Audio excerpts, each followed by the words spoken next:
joining us right now, we got Chris Mixan, who's fighting at the LFA 200 that's coming up here. And that is going down on, Saturday, January 25th on UFC Fight Pass. He's fighting Joey Hart. Joey Hart, actually, we actually interviewed Ben Bennett, who actually Joey Hart just fought. So I don't know if you know Ben at all. Yeah, he's actually one of my main training partners. Hell yeah. We had him on right before he fought Joey. So yeah, he's a cool dude. Yeah, he was a good time. It was a good interview. Hell yeah. But like I said, we appreciate you stopping by and joining us today. I know you're a busy guy. You got a lot of training going on and shit like that. Yep. Yeah, it's about 2 weeks out now, so it's picking up. It's almost that time. Hell yeah. So we'll get started with basically simple questions, man. Where's home? Where were you born and raised? So I was in a military family, so I moved around a lot. I was born in Fort Knox, Kentucky. Okay. But I lived there for probably 6 months, and then it was Pennsylvania, Colorado, Georgia. But I spent I grew up mostly in Florida. Oh, cool. Okay. Nice. Yeah, Central Florida, Daytona Beach area. Nice. Yep. Now, growing up, what kept you busy? Were you in any sports activities? What'd you do? Yeah, I mostly played a lot of football. And just kind of hung out and did some shenanigans with the other kids in my neighborhood and everything. But mainly I played football, and then I started wrestling in middle school, and just picked up from there. I picked up MMA. I picked up boxing actually first when I was 16. Okay. And then just kind of rolled into MMA and been running with it since. Nice. Now, did you go to college or anything and wrestle, or did you? I didn't wrestle in college, but I went to college. Yeah, I went to University of Central Florida. But by that time, I was already a MMA fighter. So yeah, cool. What made you? Was there a moment in life or something happened? Did you get in a fight with someone where you chose or knew you were going to be a fighter? I'm not sure there was a particular moment, but I fought a lot when I was little. I wasn't an awesome kid. Not super well behaved, but I started wrestling, and then I liked wrestling a lot. And I remember I saw TJ Dillashaw versus Renan Barão. And I think that was the first UFC fight I ever watched, and I was like, this is dope. I want to do this. So then I started taking wrestling a little more seriously. Found a boxing gym, and it kind of ran from there. And that was also the beginning of the McGregor era, where he's just kind of gotten into the UFC and was becoming a phenom. So yeah, it was almost impossible to see that kind of stuff and not want to do it. For sure. Nice. Did you ever get in any of that Florida backyard fighting? No. Well, I mean, not established ones. I mean, been in backyard fights, of course, but yeah. Nothing you can find on YouTube, hopefully. Nice. Now, was there any? You got into boxing and you did MMA. What was your did you have a moment where it was your welcome to MMA moment where someone fucking rocked you or you got choked out or something and you're fuck, all right, here we go. No, I remember I just started training. It was my first, it was my first week in the gym. It was my first spar ever. And there's this guy who was, I think 3-0 or 4-0 as a pro at the time. Mike Davis, he's in the UFC now. And he dropped me with a body shot, just beat the dog shit out of me. And it was my first day, man. It was brutal, but I came back, so that's what counted. Oh yeah, nice. Yeah. Now with this fight coming up, I like to ask everyone: do you got your walkout song picked out for it? It's a good one. Yeah, I do. Yeah.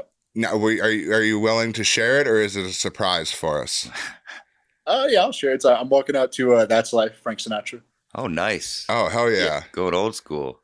Nice. Yep. Now, it's just been the vibes for this camp. So okay. Now, does that have anything that kind of goes along with your Rocky Mountain trip? How was that? Yeah.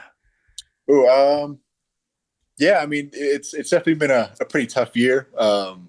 Moving states, and I had my first loss, and dealing with injuries and stuff since I've been here. So I feel it's kind of encompassing, life knocks you down, but you keep getting back up. And so, yeah, to a degree. And I've always, I think in almost all, if not all of my pro fights, I've walked out to Rooster by Alice in Chains.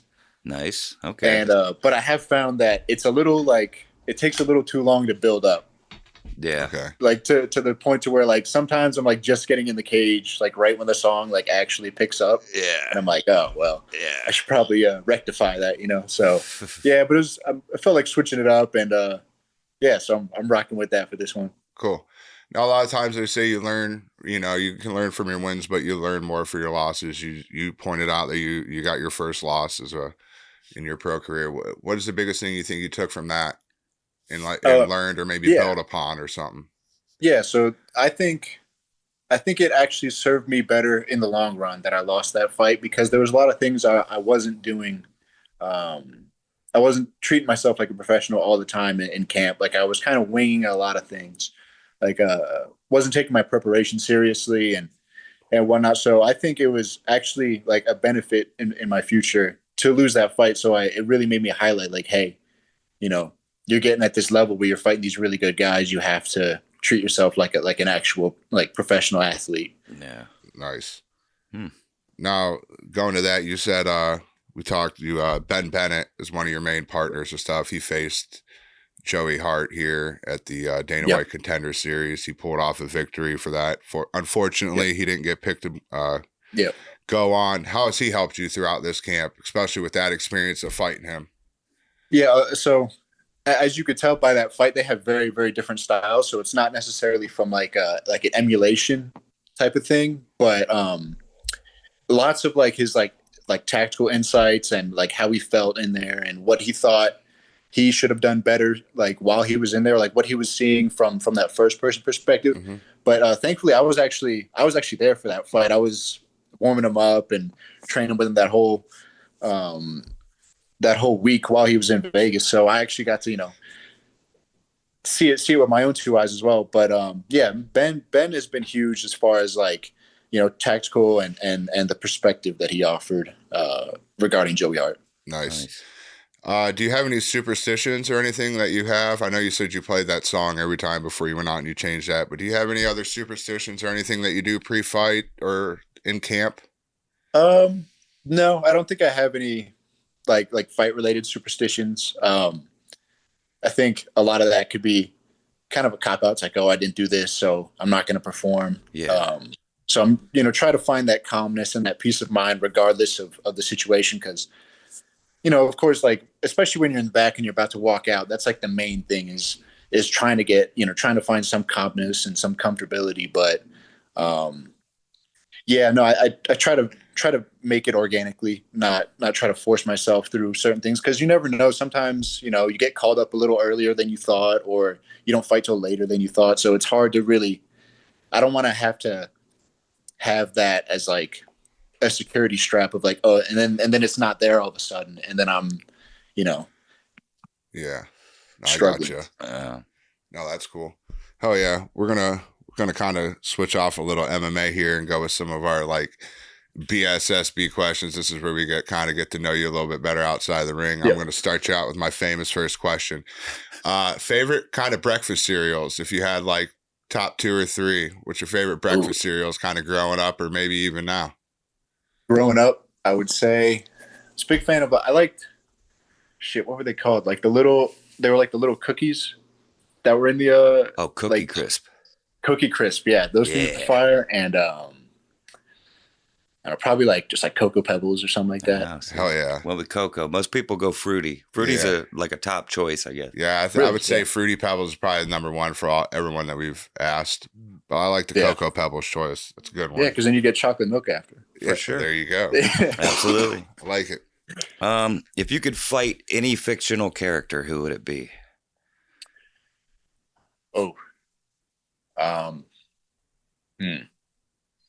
Am I fighting out of like malice or like competitiveness? I guess whichever you prefer. Yeah. You've never been asked that back. Yeah. Well, let's say, I always assume it's like somebody you want to beat the shit out of, like a character. Yeah, that you hate. So out of malice. Yeah, that I don't like. Yeah, then probably that guy from Game of Thrones, the king. Oh, Joffrey. Yeah, Joffrey. Yeah, he's a little shithead for sure. Yeah. Well, who would you want to fight out of like respect? Damn. I don't know if it can, but like just to like experience it, like mythical, like Achilles, like. Okay.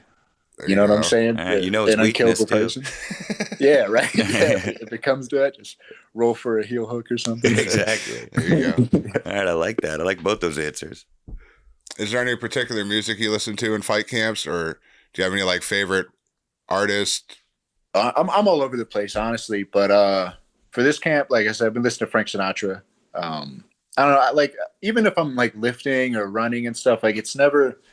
I don't really find myself listening to a whole lot of like. I haven't, at least for this camp, a lot of like upbeat, like kind of more hardcore or like I've been listening to a lot of like I said, Frank Sinatra. I've been listening to Marvin Gaye a lot recently. Okay. And, I've just kind of like that kind of more chill vibe for this camp. Nice. I like it. So do you have any like favorite musicians otherwise? Like Yeah, I mean, I like bands or- Alice in Chains a lot for sure. Alice in Chains is They're, good. they're one of my favorites. Yeah, I mean, if I'm going grunge, it's got to be Alice in Chains. I like Kanye a lot. That's a good like driving music. I think if I'm driving a little fast or something, I like some Kanye. Yeah, and then just like I'm into the swing classics right now. So Frank Yeah. Sinatra, Dean Martin, all those Italians. Hell yeah, I love it. Yeah.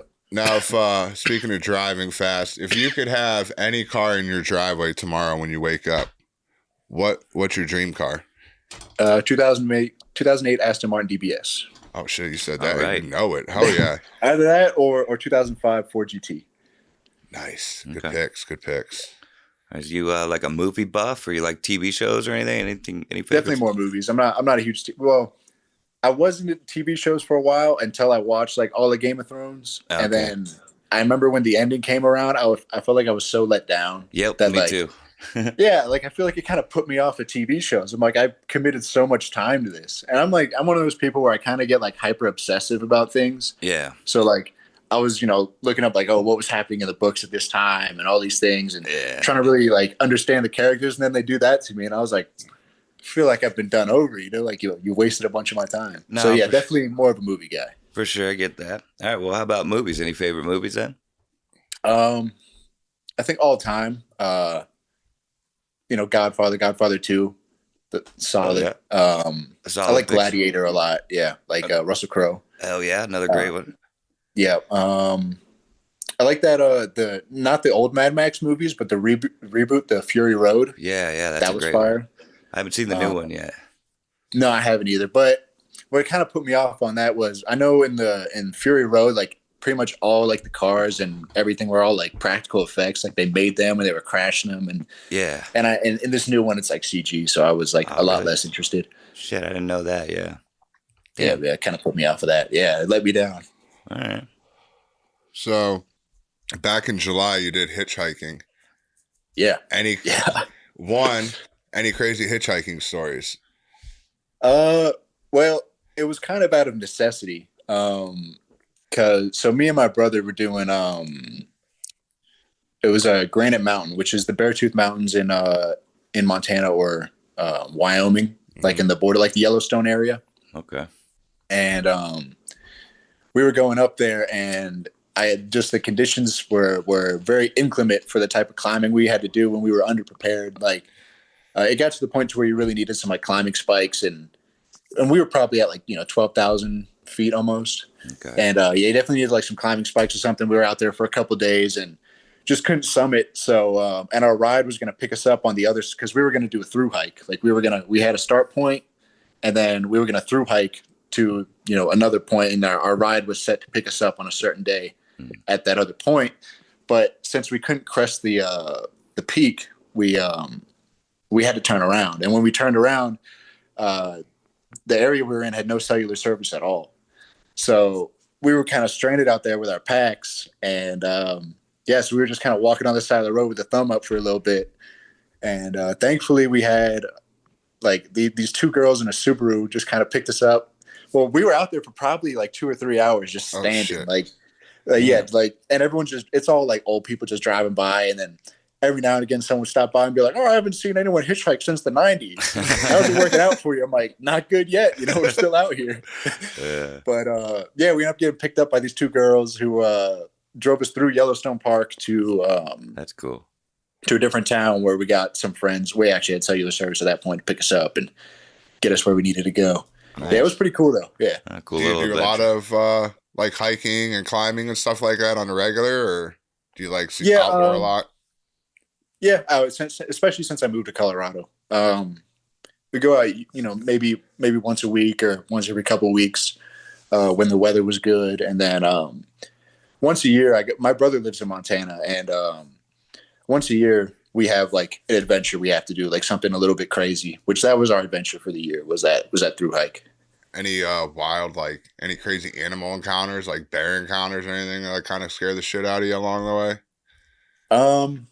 Nothing actually like in a situation like that. But I mean, I had a bull moose that was probably like 30 feet from me just this past November when I was on his property, because he lives off grid, like in a cabin, no power, no running water. Like he has to set everything up himself. And I was over there for a little bit, and bull moose is up there, and you get calls like because you have the radio on, and there's like, oh, there's bears moving on the Yellowstone River right now, or something like that. But I haven't personally. He shot he shot a black bear or a brown bear.